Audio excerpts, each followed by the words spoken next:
Team जाए तो गांव के 4-5 किसानों को भी साथ ले, ताकि पिछली बार जो 2016 में स्पेशल गिरदावरी हुई थी, जहां कपास था वहां धान लिख दिया गया, तो ऐसी गड़बड़ ना हो और आपके पूरे सर्वेक्षण में ये गिरदावरी हो, ये हमें आपकी ईमानदारी से और आपकी सभी से उम्मीद है। तो मैं डीसी साहब से अनुरोध करूंगा वो आपको ये सबका सोशल डिस्टेंस बनाकर रखें, अपनी जगह से न उठें। ये स्पेशल गिरदावरी के आदेश कर दिए हैं, सोमवार से आरंभ हो जाएगी और नंबरदार को साथ रखा जाएगा और जितने किसान साथ रहना चाहिए आप रह सकते हैं उसके किसी के साथ कोई भेदभाव नहीं किया जाएगा। जितना खराबा उसके अनुसार बिल्कुल बाकायदा आपकी गिरदावरी बढ़िया ढंग से की जाएगी। पहले भी स्पेशल गिरदावरी का पहले कह दिया था, सरकार ने उसी वक्त आदेश कर दिए थे, लेकिन प्रक्रिया में थोड़ा समय लग जाता, अदरवाइज पहले दिन ही निर्णय हो गया था। और आपको मालूम है कि शुरू में जैसे मुझे पता लगा था, सबसे पहले मैंने ही जाकर नाथूश्री चोपता के गांव के 2-3 गांव का दौरा किया था, उसी वक्त निर्णय कर लिया था कि यहाँ पर गिरदावरी की आवश्यकता है, वो आदेश सरकार ने कर दिया है। धन्यवाद जिला उपायुक्त महोदय जी, आपने समय दिया। हाँ किसान साथियों, ये बात तो सहमत हो गए। जो है अपने घरों में जाओ आराम से, किसानों का काम होता है अपने किसानी बढ़िया ढंग से करें, ठीक है ना। सरकार का सहयोग होना चाहिए जी, सरकार का तो सहयोग है ही, ठीक है ना। ठीक है, चाय पियो बड़े आराम से, लेकिन थोड़ा सोशल डिस्टेंस मेंटेन करो। एक अपील और कर रहा हूँ सभी से,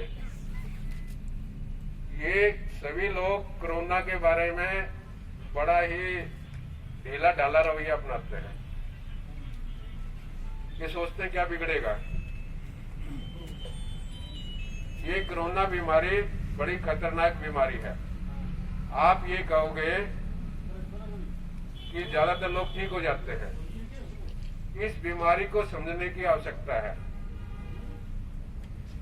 अगर 100 लोगों को कोरोना हो जाए, 80 लोगों को तो पता भी नहीं लगेगा तेरे को कोरोना हो गया, ठीक हो गया।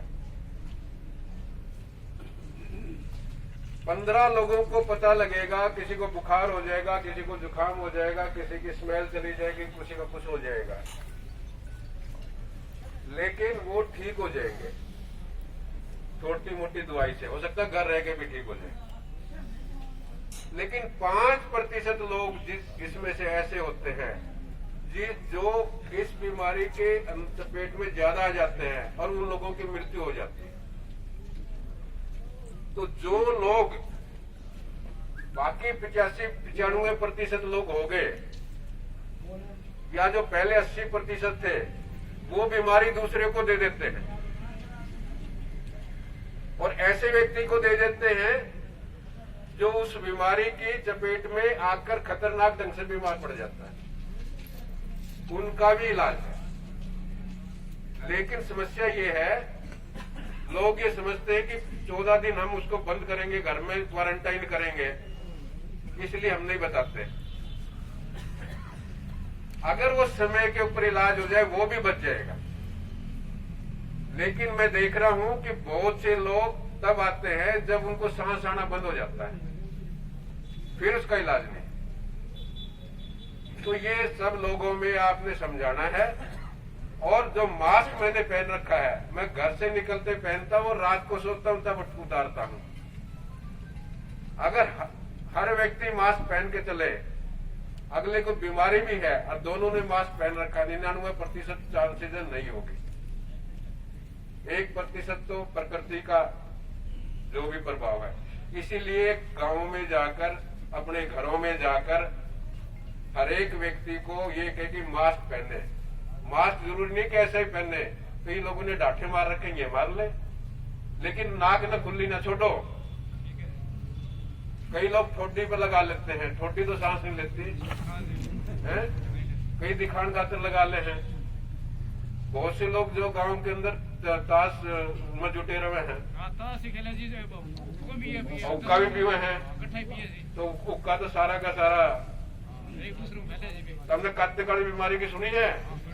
सुनी है? उस टाइम लोग जंगलों में भागे थे, ठीक है, जो जंगल में चला गया था बच गया था, क्योंकि वो आज के जमाने में क्वारंटाइन हो गया था, दूसरे से मिला नहीं था। तो इसका अब नया तोड़ है मास्क पहनना। लोग जो है लापरवाही बरतते हैं।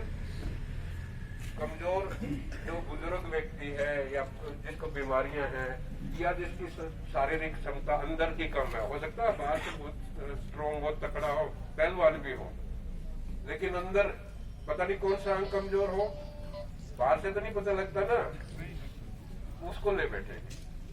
तो मेरा आप सब लोगों से अनुरोध है, अपने घरों में जाओ, बढ़िया सारे लोगों को समझाओ मास्क पहने, और इतने लोग समझाएंगे, एक आदमी 10 में समझाएगा तो ये तो 10,000 में पहुंच जाएगा काम, और वो 10,000 सबने पहुंचाएगा, समझा देंगे तो सारा जिला समझ जाएगा। मैंने कुछ सोशल ऑर्गेनाइजेशन को बुला कर कहा था, उन्होंने बढ़िया काम चालू किया। मैंने कहा जी मंदिरों में बांटना शुरू कर दो, वहां भी चालू गया। लेकिन किसान सबसे बड़ा वर्ग है, और मुझे उम्मीद है आज मैं जब कहकर गया हूँ, आज के कम से कम 2 दिन बाद मुझे पता है सिरसा के अंदर बगैर मास्क के कोई आदमी नहीं पाएगा। संस्था के नवनियुक्त एसपी साहब भूपेंद्र जी भी हमारे बीच पहुंचे हैं। जोरदार तालियों के साथ एसपी भूपेंद्र सिंह जी का हम स्वागत करते हैं सिरसा जिला में। साहब ने कहा है उसको फॉलो करो, कोई पार्सली आपकी गिरदावरी होगी, कभी बात साहब से अगर एकदम साहब आए हैं, काम करो, बढ़िया काम करो, ठीक है। धन्यवाद। हम जिला उपायुक्त महोदय और superintendent of police Bhupendra Singh ji जो हमारे बीच में आए, उनका धन्यवाद। आम इजलास होगी अब तो, है जी? तो अब अपन चाह बना लो भाई, कबड्डी है, चाह बना लो, हेल्पिंग बात प्रोग्राम बना लो गांव का। कद फारिग हो जाओगा फसना मन, तारीख बता दो। हो तो फारिग हो रहे हैं, अगली विदाई तो करनी है। 12वीं की 15 के बाद का दौरा बना लिया सारा गाँव का।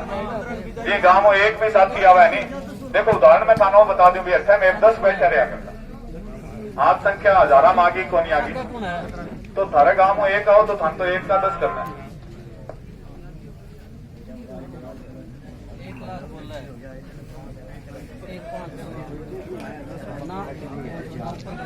और ये सारे आदेश लिखित में है साथियों। बैठे रहो, पहले तो अद्धा पानी पी के जाओ, सुर्तिया रहो।